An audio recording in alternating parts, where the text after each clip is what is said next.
नायब सिंह सैनी ने अपने पानीपत दौरे पर उद्योगपतियों के साथ प्री बजट बैठक की है। Haryana chamber of commerce and industry Panipat और HSIDC के संयुक्त तत्वावधान में आयोजित इस बैठक में पानीपत, करनाल और कुरुक्षेत्र जिलों के करीब 200 उद्यमियों ने हिस्सा लिया है।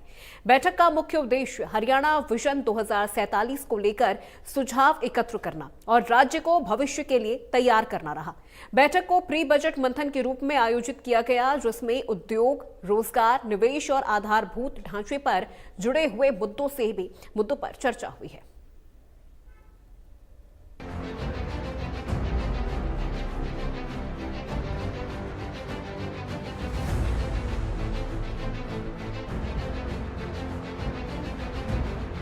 मुख्यमंत्री नायब सिंह सैनी इन दिनों अलग अलग जिलों के दौरे पर हैं।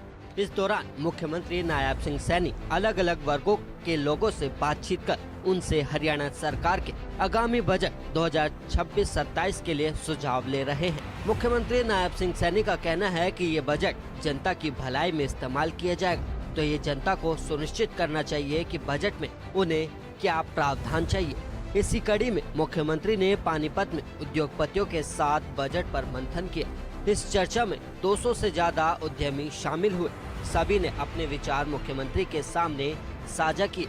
मुख्यमंत्री ने विस्तार से सभी सुझाव पर चर्चा भी की और इससे पहले मुख्यमंत्री ने पानीपत की जनता को सौगात भी दी।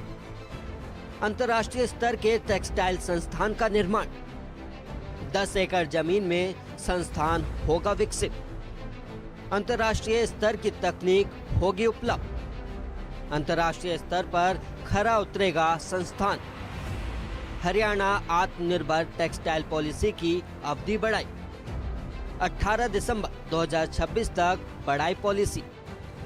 मुख्यमंत्री ने सभी निर्यातकों से आग्रह किया कि सभी पारंपरिक माल नहीं बेचना, हमें विश्व बाजार की संस्कृति और मांग को समझना है।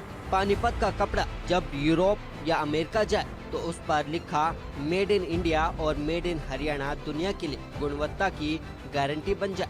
इसके लिए मेडिकल टेक्सटाइल और टेक्निकल टेक्सटाइल जैसे नए क्षेत्रों में रिसर्च करनी होगी। इसके लिए बजट में विशेष पर्याप्त प्रावधान किया जा रहा है। हरियाणा में नेशनल टेक्निकल टेक्सटाइल मिशन के साथ मिलकर नई मशीनरी और ट्रेनिंग के लिए सब्सिडी दे रहे हैं।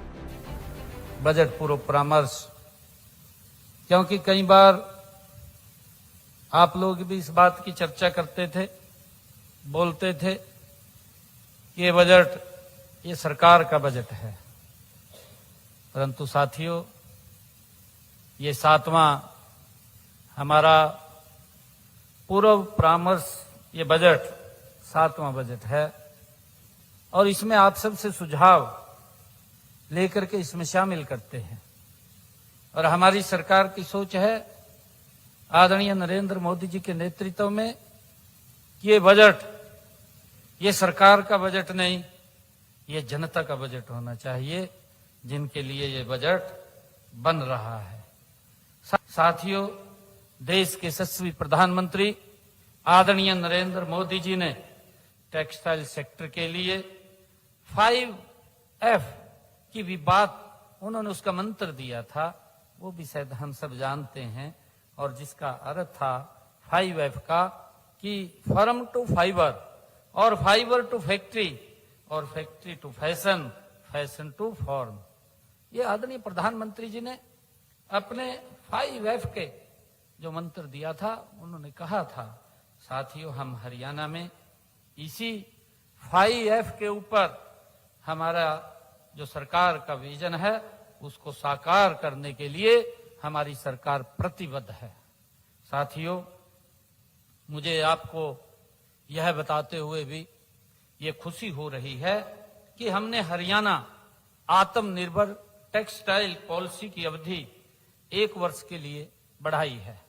जो आप लोगों के सुझाव भी आए थे, 18 दिसंबर 2026 तक इसको हमने किया है। साथियों, हमने एक और बड़ा फैसला वो लिया है, जिसमें पूंजीगत निवेश सब्सिडी के तहत अब मालिकों की संख्या पर कोई सीमा नहीं रहेगी, ये भी हमने फैसला लिया है।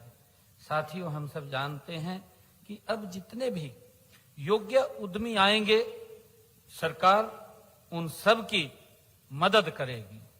साथियों, यह पॉलिसी जो बन रही है ये केवल हमारे एक कागज का टुकड़ा नहीं है साथियों, मैं कहना चाहता हूं, बल्कि यह हमारे विश्वास का ये प्रतीक है। अभी तक हमें इस पॉलिसी के तहत 354 आवेदन भी प्राप्त हुए हैं। इनके लिए 367 करोड़ रुपए की ग्रांट स्वीकृत भी की जा चुकी है। ये बात कहना चाहता हूं कि हमारे भाई ने इसके बारे में कहा था कि यहाँ पर Indian institute of handloom technology के लिए एक संस्थान होना चाहिए। हम HSIDC से यहाँ उसके लिए 10 एकड़ जमीन उपलब्ध कराने का काम करेंगे ताकि यहाँ पर वो सेंटर खुल सके, और उसके लिए हम पूरा प्रयास इसके अंदर करके इसको जल्दी ही खड़ा करने का काम करेंगे। हरियाणा को सिर्फ राष्ट्रीय स्तर पर नहीं बल्कि अंतर्राष्ट्रीय स्तर पर पहचान मिले, इसके लिए नायाब सरकार लगातार प्रयास कर रही है। मुख्यमंत्री नायब सिंह सैनी की सरकार ने ये निश्चय किया है कि 2047 में विकसित भारत के संकल्प के साथ विकसित हरियाणा का भी संकल्प पूरा हो, जिसके लिए लगातार जन कल्याणकारी फैसले लिए जा रहे हैं। Bureau report, India news. तो हरियाणा डायरी में मेरे साथ फिलहाल बस इतना ही। प्रदेश की तमाम खबरों के लिए आप देखते रहिए इंडिया न्यूज हरियाणा।